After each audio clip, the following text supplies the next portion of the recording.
اللهم صل وسلم وبارك على سيدنا محمد. بجديات من أجمل وأروع الكيكات اللذيذة جدا اللي هتحبيها وتعتمديها بأمر الله. خطيرة جدا ولذيذة. هلبة هلبة هلبة.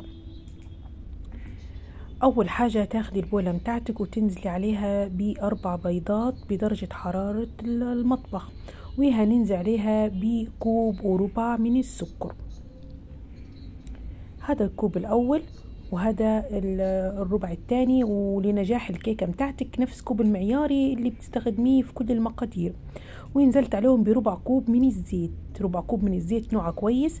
ونزلت عليهم بالفانيليا متاعتي، ونزلت عليهم بجوز الهند الناعم. تقدر تستغني عن جوز الهند هني، لكن جوز الهند يعطيها طعم جميل جدا ومميز. ونخفقهم مع بعضهم كويس جدا جدا. نزلت عليهم انا ب3 ملعقة كبيرة من جوز الهند لغاية ما يفتح لونهم ويبدأ معاك اللون الفتحي الجميل هذا. هننزل عليهم بكوبين من الدقيق وهنقلبهم كويس جدا. ما تنسيش رشة الملح طبعا.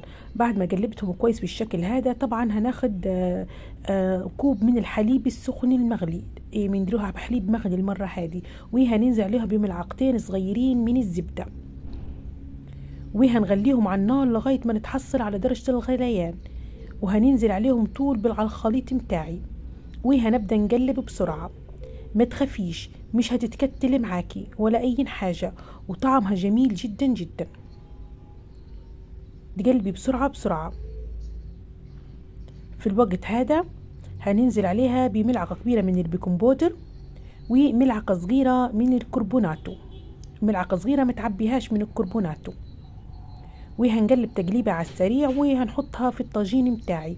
وهتكون معاكي سمكها بالشكل هذا. الطاجين متاعي طبعا بطناطة زيت ودقيق، والفرن متاعي شغال مسبقا على درجة حرارة 180.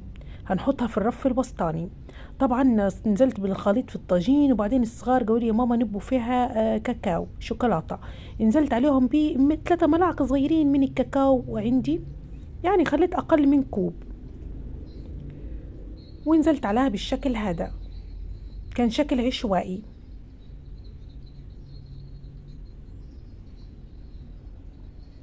وهنمشي بالشكل هو